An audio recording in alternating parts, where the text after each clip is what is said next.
On retrouve donc nos invités pour la suite du débat direction Kinshasa en République démocratique du Congo. 4 personnes dont un bébé ont été tuées et au moins 12 blessés lundi à Goma précisément dans l'est de la République démocratique du Congo lors d'une journée d'action ville morte déclenchée pour protester contre la criminalité.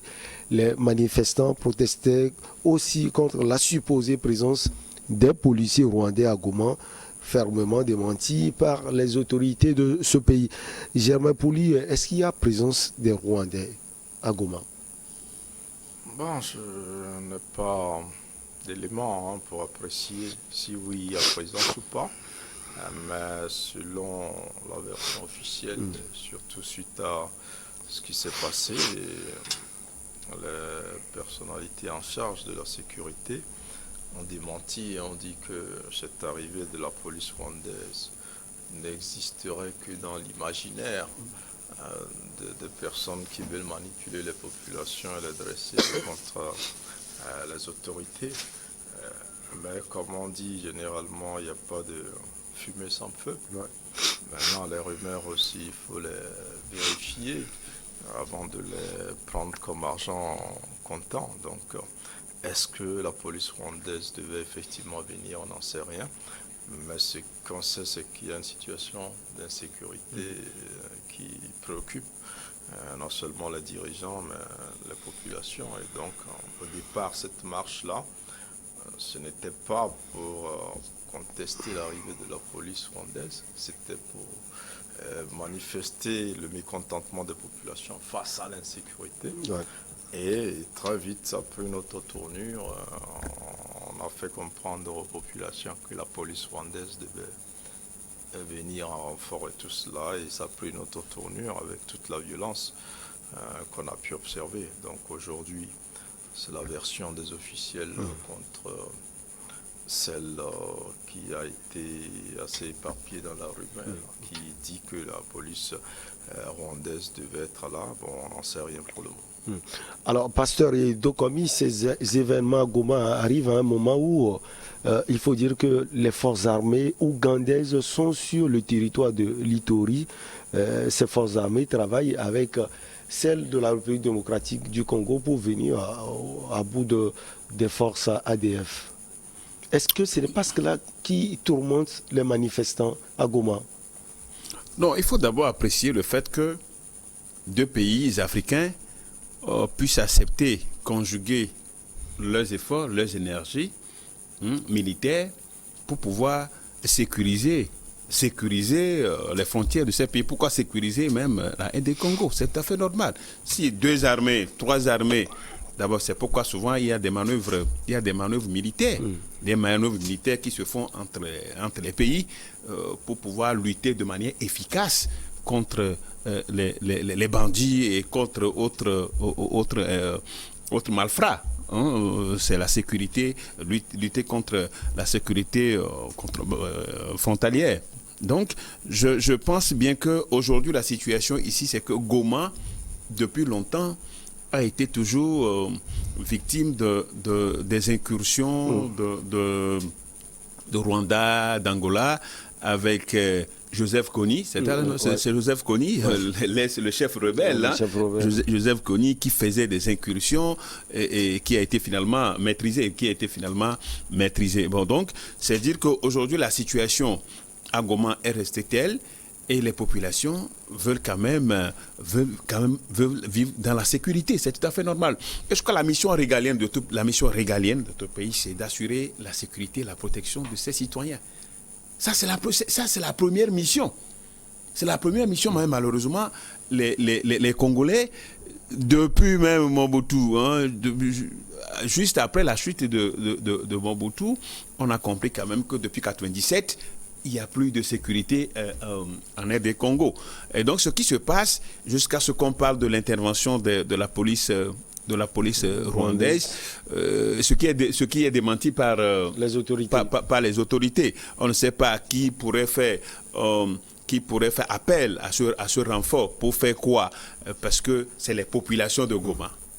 vous savez, c'est des tribus qui s'entremêlent entre les Tutsis et les Hutus, qui sont le colonisateur a très mal fait de créer cette scission-là entre les tribus qui se retrouvent entre plusieurs pays. Et du coup, ça rend des fois la situation difficile. Donc, c'est l'occasion. Au départ, les gens voulaient juste manifester contre la criminalité, et s'il faut l'intervention rwandaise pour que ça ne vire aux catastrophes avec 3 morts. Si c'est cela, que le jeu soit clair comme l'intervention ougandaise. Non, je sais. L'intervention ougandaise, je crois, a été arrêtée avec le président, le président Félix Tshisekedi. Entre les deux présidents. Entre les deux présidents. Et ça, moi, ça ne pose pas de problème. Si, avec l'appui des Rwandais, de l'armée ougandaise, on peut arriver à bout, on peut pousser, on peut chasser les rebelles et les neutraliser, ben, ce serait une bonne chose pour les citoyens, pour les habitants qui n'aspirent qu'à vivre en paix, en sécurité, pour pouvoir développer leurs activités. Pour développer leurs activités et survivre, c'est tout.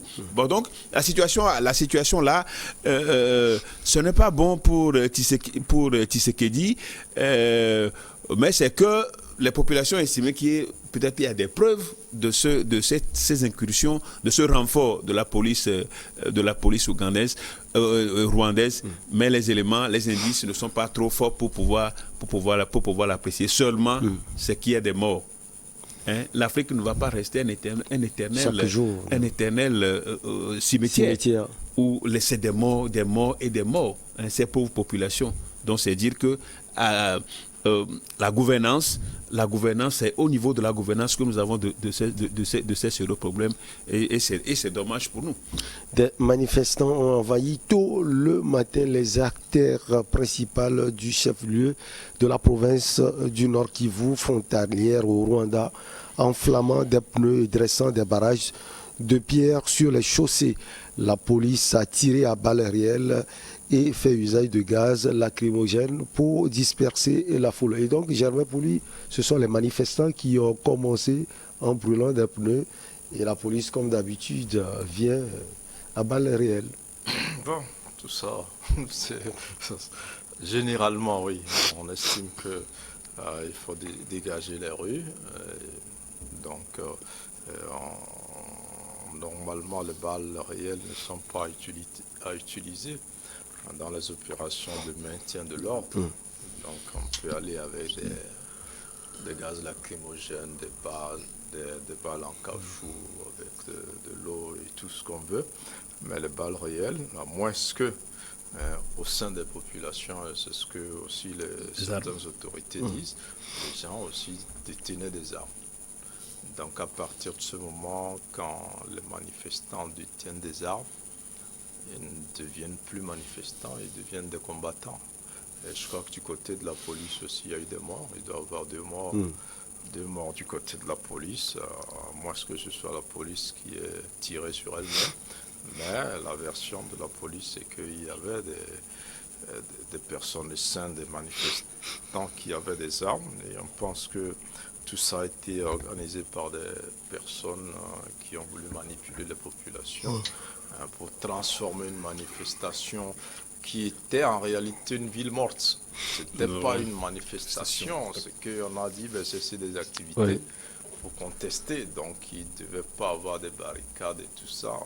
C'est une ville morte, c'est qu'il n'y a pas d'activité. Mais il n'y a pas de manifestation publique en réalité, donc ça a été transformé. Et ça, c'est la version des officiels. Reste à savoir si elle est totalement ça, mais je pense que c'est un peu dans ce sens-là, vu qu'il y a eu la mort de policiers et que la police estime que certains manifestants détenaient des armes. J'ai pu écouter l'un des initiateurs de la marche qui regrettait vraiment la tournure prise par les événements, parce que leur objectif, c'était une ville morte. C'était pas vraiment d'aller dans les rues, de bloquer, voilà. Alors, Pasteur Edo Komi, quand c'est comme ça, la ville est paralysée complètement. On sait que Goma, c'est un grand carrefour commercial de la République démocratique du Congo. Oui, ben, Goma, ce n'est pas la première fois que Goma est paralysé. Goma, plusieurs fois, Goma est toujours paralysé. Vous savez, c'est une forte concentration des activités économiques en Inde et Congo. Et souvent, les manifestations sont toujours soldées par des morts et des actes de violence. Enfin, on ne peut pas comprendre, admettre qu'une ville morte, en quoi une manifestation intervient en une ville morte. Une ville morte, c'est une opération de cessation des activités. Donc tout le monde reste chez soi. C'est une ville morte. On constate que vraiment la ville est morte et il n'y a pas d'activité. Bon, on ne sait pas la manifestation, comment la manifestation s'en est mêlée pour qu'on en arrive là. Jusqu'à ce qu'il y a eu des barricades, des pneus et puis une certaine série d'actes de violence. Bon, donc, si on estime que parmi les manifestants, il y a eu des armes, ça peut être vrai. Vous savez, en Inde et Congo, les armes se vendent comme des pains. Hein? Les armes se vendent en Inde et Congo comme des pains, au bord de route, dans des trucs où les gens... Parce qu'il y a tellement eu de rébellions que les gens détiennent des armes. Donc ça se vend à $1, tout ça là. Donc tout le monde peut avoir des armes. Ça peut être possible. Mais souvent, les pouvoirs, les dirigeants ont toujours trouvé la bête noire dans le fait que parmi les manifestants, il y a eu des armes. Des gens qui sont armés, qui ont des gourdins, qui ont des trucs, des armes blanches. Et du coup, pour justifier la forfaiture, pour justifier les tirs à balles réelles, donc il faut dire qu'eux aussi, ils sont armés. Eux aussi, ils sont armés. Ça, c'est fréquent. C'est souvent ce qui se fait en Afrique. Donc, c'est un peu... La situation est confuse.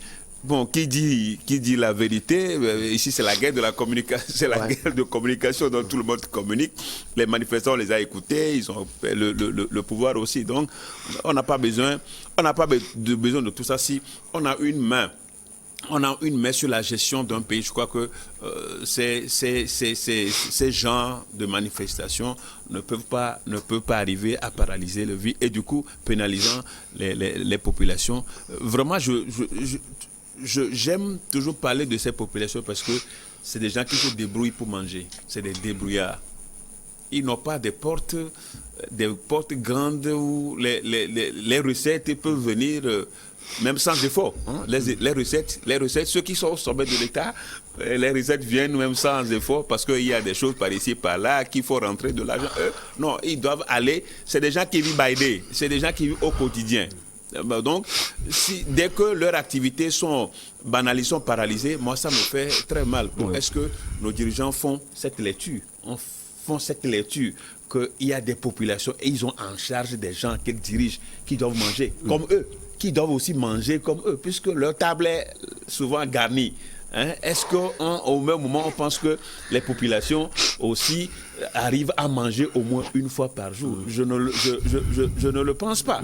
Je ne le pense pas. Donc, c'est finalement l'intérêt personnel. Et puis, bon, c'est quand il y aura élection on a l'impression que, voilà, on vient à vous. Qu'on ira encore à Goma. On vous donne du riz, on vous donne ceci. Dès que vous votez, ça fait la fin du mandat qu'on revient encore. Donc, le riz là, de 5 kilos, de 10 kilos, c'est ça que vous avez mangé pendant 5 ans. Avec l'huile de 5 litres, là, c'est ça que vous avez mangé pendant 5 ans. On revient encore, on sourit, on peut danser avec vous, on fait les trucs avec vous, on est ensemble avec vous. Mais dès qu'on est élu, on ne vous reconnaît pas. On peut tirer sur vous, on peut vous tuer, on peut vous assassiner. Et puis le cycle recommence. Allez, on marque une petite pause. Jamais, on peut marquer la pause. Et on revient pour la suite. Et la suite, c'est le Togo.